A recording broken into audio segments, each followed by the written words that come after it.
Lawyer क्यों नहीं बन सकते? कौन? लॉयर। लॉयर्स क्यों नहीं बन सकते?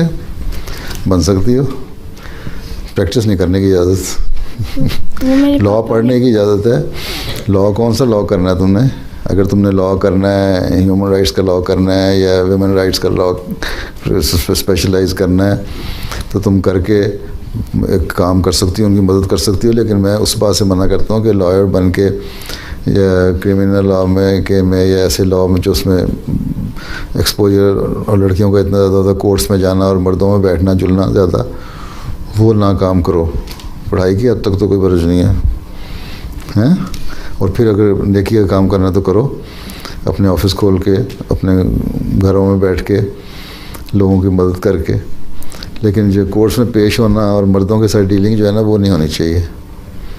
ठीक, इसलिए मैं पसंद नहीं करता वक्फ लॉ को। पढ़ने से मैंने मना नहीं किया, मैंने बाज़ लॉ किस्म के लॉ जो हैं उनको मैं जाके प्रैक्टिस करने से मना किया है।